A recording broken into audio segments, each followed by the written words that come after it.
C'est la fin pour Mbappé. A-t-il commis une erreur en quittant le PSG pour le Real de Madrid?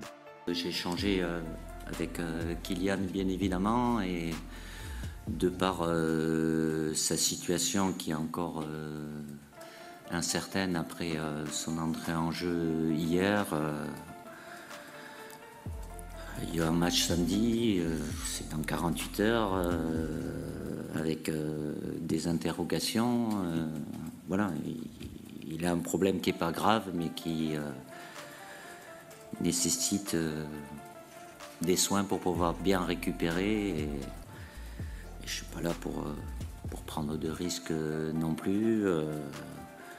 Donc voilà pourquoi Kylian n'est pas dans la liste aujourd'hui. À travers cette vidéo, nous allons analyser les derniers choix de carrière de Mbappé et les incidences de ces décisions sur son avenir professionnel. C'est parti.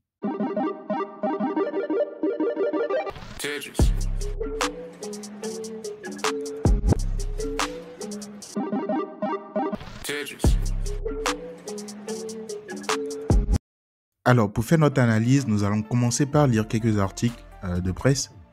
Et à la suite, je vais partager avec toi mon analyse sur le sujet. On y go.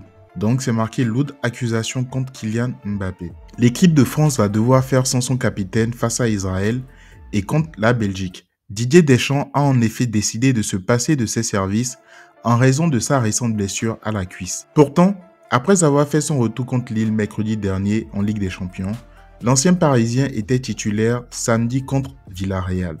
De quoi susciter de vives réactions. Et pour Daniel Riolo, l'absence de Kylian Mbappé pour ce rassemblement est une nouvelle preuve du mode de fonctionnement bondinois. Il dit « On a qu'une chose qui était claire dans la tête de Mbappé depuis un moment, c'est qu'il fait bien ce qu'il a envie de faire, qu'il n'en a rien à faire de ce que tout le monde peut dire.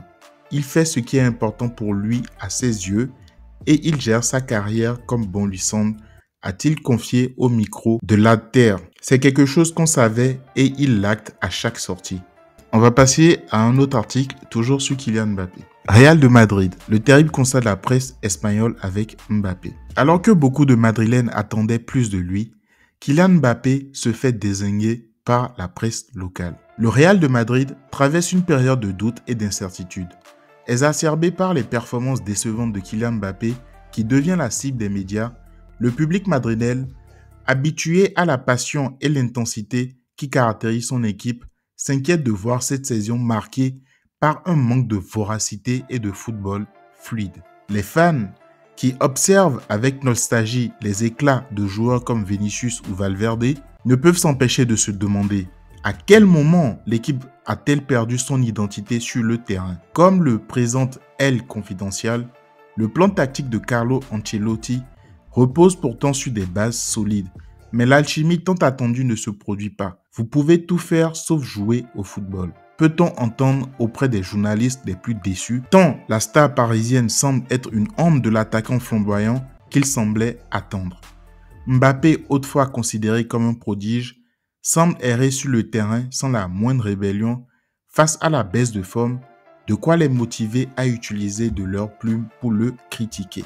Ok. Ça, c'est le deuxième article. On continue. Je vous ai préparé 3 ou 4 articles sur le sujet. On passe au troisième article. Donc, le titre, c'est « Real de Madrid, Mbappé, c'est catastrophique ». Titulaire à la pointe de l'attaque aux côtés de Vinicius Junior, Kylian Mbappé ne s'est pas distingué face à ses adversaires. Pire, le numéro 9 des Merengues a affiché des statistiques catastrophiques dans cette rencontre. Des statistiques inquiétantes qui confirment sa méforme depuis plusieurs semaines. Kylian Mbappé ne cesse pas de faire parler de lui depuis le début de la saison et encore plus depuis quelques jours à la suite de sa non-convocation pour le prochain rassemblement de l'équipe de France ce lundi pour disputer les rencontres face à l'Italie et la Belgique dans le cadre de la Ligue des Nations. Son sélectionneur Didier Deschamps avait annoncé en conférence de presse devant les journalistes la non-sélection de son joueur afin qu'il récupère de sa précédente blessure. Une décision compréhensible avant que ce dernier ne soit aligné d'entrée sur la pelouse face à Villarreal ce samedi soir en Liga. Mystère. Alors, on va écouter rapidement cette petite vidéo d'Ancelotti.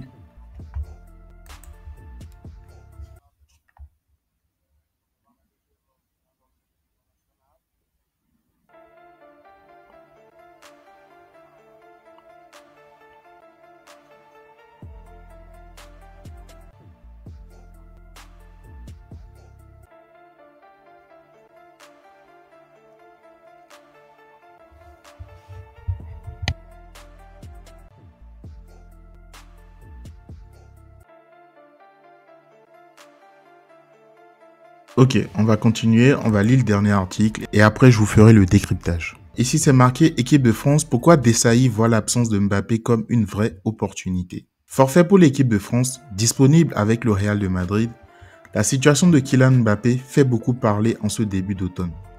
Le capitaine des Bleus n'a pas été appelé par Didier Deschamps pour affronter Israël le 10 octobre en Hongrie et la Belgique le 14 octobre à Bruxelles en Ligue des Nations, officiellement pour lui permettre de soigner ses problèmes physiques en s'offrant une période de repos. Mais 2 jours après l'annonce de la liste des Bleus, Mbappé a joué 71 minutes face à Villarreal samedi en Liga 2-0, de quoi créer un certain malaise. Interrogé à ce sujet lors de son passage dans Bartoli Time ce dimanche sur RMC, Marcel Desailly s'est montré compréhensif. Je pense que ça a été mûrement réfléchi. En sachant que Kylian est beaucoup sollicité dans son engagement avec son nouveau club, le Real de Madrid, a répondu le champion du monde 1998, grand ami de Didier Deschamps avec qui il a été formé à Nantes. Il n'a pas de doute sur sa titularisation lorsqu'il sera emmené à retrouver ses jambes. Il était à moitié blessé, il a fait un demi-match. Ok. Maintenant, moi, je vais vous dire ce que je pense de tout ça. Alors, ce qu'il faut comprendre essentiellement, c'est que Kylian a commis 2 ou 3 erreurs fatales. La première erreur qu'il a eu à commettre est la suivante. Vous savez, quand vous prenez un nouveau boulot et que vous commencez un nouveau boulot, évitez de montrer tout de suite tout ce que vous savez faire. C'est vrai qu'on attend votre recrutement, on attend que vous arrivez. Kylian a commis la même erreur que beaucoup de salariés, c'est-à-dire qu'il est arrivé sur un nouveau poste, il a voulu prouver tout de suite qu'il est capable. À partir de ce moment-là, il s'est un peu trop donné.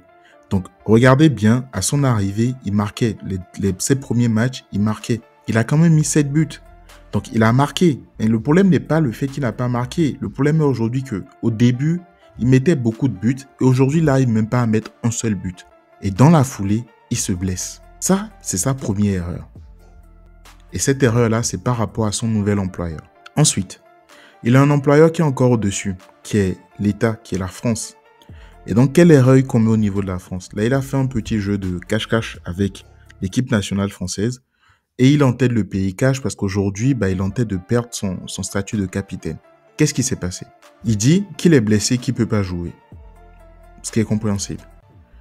Mais ce qui se passe, c'est ce qu'on vient de lire tous ensemble, c'est que imaginez-vous un instant que vous avez un ami, vous l'appelez, vous lui dites « Oui, on sort ce week-end, on va aller à tel endroit, etc. » Votre ami, au lieu de vous dire « Franchement, ma situation est telle, je ne peux pas », il vous dit « Ouais, je suis blessé. » D'accord? Et donc, vous arrivez en boîte de nuit le samedi et qu'est-ce que vous voyez sur la piste de danse en tête de ce... Il se bouge incroyablement, c'est lui, il se tord, il fait des roulades, tout ça. C'est votre meilleur ami qui vous a dit qu'il est blessé. Alors, c'est la même chose que Kylian a fait avec l'équipe de France.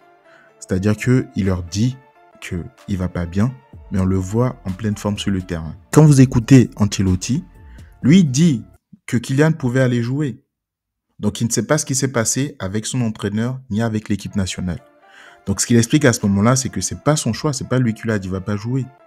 Donc là, concrètement, c'est Kylian même qui a décidé parce qu'il se sent sous pression dans son nouveau boulot et qui doit montrer et prouver qu'il fait l'affaire. Donc, il veut pas se blesser, quoi. C'est-à-dire que lui, il veut pas se blesser en dehors du Real. Et donc, il a décidé de ne pas aller. C'est compréhensible.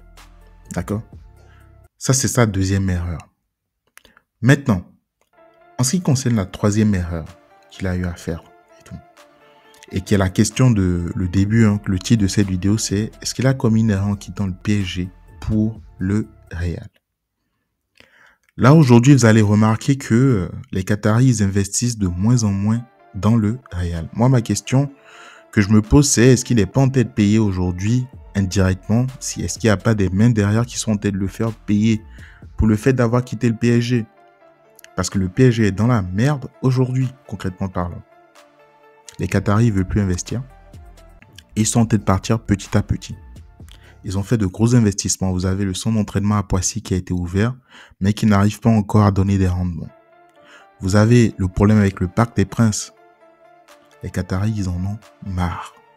Donc aujourd'hui, ils sont en train de partir. Mais ça, c'est arrivé aussi après le départ de Kylian. Parce que c'était l'un de leurs meilleurs investissements. Et ce qu'il a aujourd'hui comme problème au Real de Madrid ne peut pas se rendre disponible pour la France, la question que beaucoup se posent, c'est s'il jouait au PSG, est-ce qu'il aurait cette problématique? Maintenant, en même temps, naturellement, quand vous êtes en train de développer une carrière professionnelle, il faut changer, il faut prendre des risques, il faut oser. Moi, en tant que professionnel, ce que je dirais, c'est qu'il a bien fait. En tout cas, moi, de mon analyse, il a bien fait de partir. Par contre, comme je vous ai expliqué tout à l'heure, voilà les erreurs qu'il a eu à commettre. Il aurait pu la jouer différemment et un peu plus fin, en fait. C'est-à-dire qu'avant de performer comme un fou sur le terrain, il aurait pu passer des balles, essayer de gagner la confiance de ses coéquipiers, que ses coéquipiers ne se sentent pas tout de suite en concurrence avec lui. Là, aujourd'hui, quand il est sur le terrain, il est que l'homme de lui-même, comme vous avez pu le dire. Vous avez pu le lire. Et donc, la question aujourd'hui, c'est combien de temps est-ce qu'il pourra encore rester au Real? Parce que le Real, on le connaît très bien. Vous n'êtes pas bon, vous êtes mis sur le banc. Et si jamais il est mis sur le banc à ce moment de sa carrière, il est encore très jeune. Il lui reste beaucoup d'années en fait de jeu. S'il est mis là sur le banc aujourd'hui, ça va être compliqué pour lui. Il risque de voir sa carrière chuter. On a beaucoup de joueurs qui ont connu ça. Et ce serait dommage de voir Kylian finir sa carrière comme ça. Parce qu'avec les choix qu'il a fait, ça va être probablement compliqué de lui de revenir vers la France. Dites-moi en commentaire ce que vous en pensez. Voilà le partage que je voulais faire avec vous aujourd'hui. N'hésitez pas à vous abonner, à cliquer sur la petite cloche pour ne pas rater mes prochaines vidéos. Et on se dit à très vite.